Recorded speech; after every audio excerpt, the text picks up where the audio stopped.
नूरानी के कंधे पे सीटें लेकर बेगैर तो उनसे बेवफाई करने वालों। हजरत कायदे अहले सुन्नत मौलाना शाह अहमद नूरानी सिद्दीकी रहमतुल्लाह अलैह, मैं वो लफ्ज नहीं बोल सकता जो उसने मौलाना नूरानी, उसी कमीने के दरसगाह में चंद दिन पहले डीजल भी किया हुआ था, जो दूसरी तौर पर नूरानी को अपना इमाम मानता था, मुनाफिक। बिस्मिल्लाहिर्रहमानिर्रहीम। आपने डॉक्टर अशरफ जलाली का घटिया तरीन और गलीज़ तरीन क्लिप समाअत फरमाया।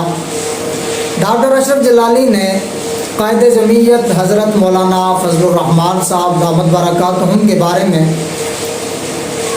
घटिया ज़बान इस्तेमाल की, और ये वही ज़बान है जो इमरान खान के जलसों में इस्तेमाल होती थी। इससे पता चलता है इसमें और जाहिल लोगों में कोई फ़र्क नहीं है। इसने भी वही ज़बान इस्तेमाल की जो कुछ अर्सा कबल इमरान खान के जलसों में यह ज़बान इस्तेमाल होती नज़र आती थी।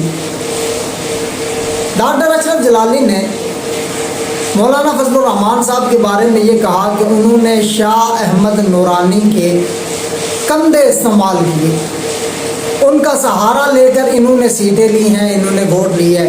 डॉक्टर अशरफ जलाली के बारे में इतना तो इल्म था कि ये इल्मी तौर पर जाहिल है और ये किसी भी मनाजर के सामने नहीं बैठ सकता, किसी भी मनाजर के सामने बैठकर गुफ्तगू नहीं कर सकता, ये तो मैं जानता था। लेकिन ये बेचारा सियासी तौर पर भी जाहिल है। डॉक्टर अशरफ जलाली ने कुछ अर्सा कबल मुफ्ती आज़म पाकिस्तान मुफ्ती तक़ी उस्मानी साहब दामत बरकातहुम को मुनाजरे का चैलेंज किया था। जवाब में इस चैलेंज को उलमाए देवबंद की तरफ से कबूल किया गया, मुफ्ती नजीबुल्लाह उमर साहब की तरफ से चैलेंज कबूल किया गया। इसी तरह मुफ्ती साजिद खान नक्शबंदी साहब की तरफ से भी इसके चैलेंज को कबूल किया गया।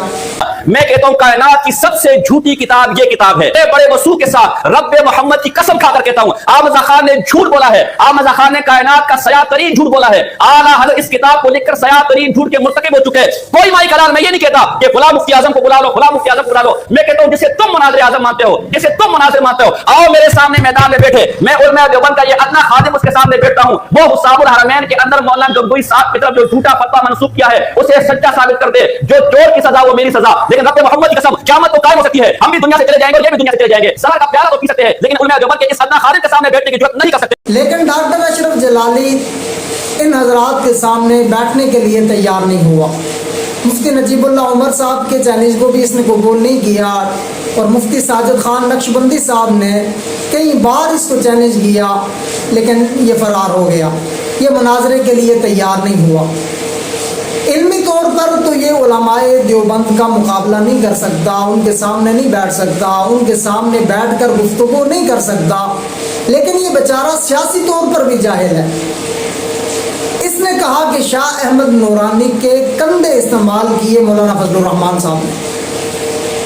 अब सवाल मेरा अशरफ जलाली से और रज़ा खानियों से ये है कि आज तो शाह अहमद नूरानी नहीं है, आज मौलाना फजलुर रहमान साहब ने किसके कंधे इस्तेमाल किए? आज भी मौलाना फजलुर रहमान साहब के पास कौमी सतह पर भी और सूबाई सतह पर उनके पास सीटें मौजूद हैं, उनके एमएनए भी असम्बली में हैं, एमपीए भी हैं, तो आज किसके कंधे इस्तेमाल किए गए?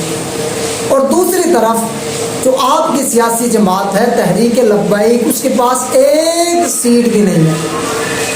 कोई एक सीट दिखा दे। इससे ये बात खुल के वाज़ेह हो गई कि मौलाना फजलुर रहमान साहब ने शाह अहमद नूरानी के कंधे इस्तेमाल नहीं किए, बल्कि शाह अहमद नूरानी ने मौलाना फजलुर रहमान साहब के साथ रहकर वोट हासिल किए। उनको ज़रूरत थी कि मौलाना के साथ रहा जाए ताकि मुझे लोग वोट दें। तो ये दीनी तौर पर भी जाहिल है और सियासी तौर पर भी जाहिल है। और आजकल ये रज़ा खानियों का इमाम बना फिरता है और रज़ा खानियों का ये मनाजिर बना फिरता है। अगरचे ये किसी मनाजिर के सामने बैठ नहीं सकता, किसी मनाजिर के सामने बैठने के लिए तैयार नहीं है, लेकिन अपने आप को ये रज़ा खानियों का इस वक्त इमाम कहता है और अपने आप को उनका बड़ा मनाजिर कहता है। तो अशरफ जलाली साहब आप लाहौर में रहते हैं, लाहौर में आप इलेक्शन लड़े और एक कौंसलर की सीट आप जीत कर दिखा दें। एमएनए एमपीए बहुत दूर की बात है, आप एक छोटी सी सीट जीत कर दिखा दें। تو پتہ چل جائے گا آپ کی حالت یہ ہے کہ آپ کے پاس ایک سیٹ بھی نہیں ہے. آپ کی جو سیاسی جماعت ہے وہ ایک سیٹ بھی ان کے پاس موجود نہیں ہے، اور آپ کہتے ہیں کہ مولانا فضل الرحمان صاحب نے شاہ احمد نورانی کے کندھے استعمال کیے. افسوس کی بات ہے کہ سیاسی طور پر بھی یہ جاہل ہے اور دینی طور پر بھی یہ جاہل ہے. باقی ہمارے حضرات نے اس کو مناظرے کا چیلنج کیا، یہ وہاں سے بھی فرار ہوا، اور اسی طرح اس بات کا جواب بھی ڈاکٹر اشرف جلالی نہیں دے سکتا. اللہ پاک سے دعا ہے کہ اللہ پاک ہمیں اہل حق علماء کے ساتھ کھڑا رہنے کی توفیق عطا فرمائے.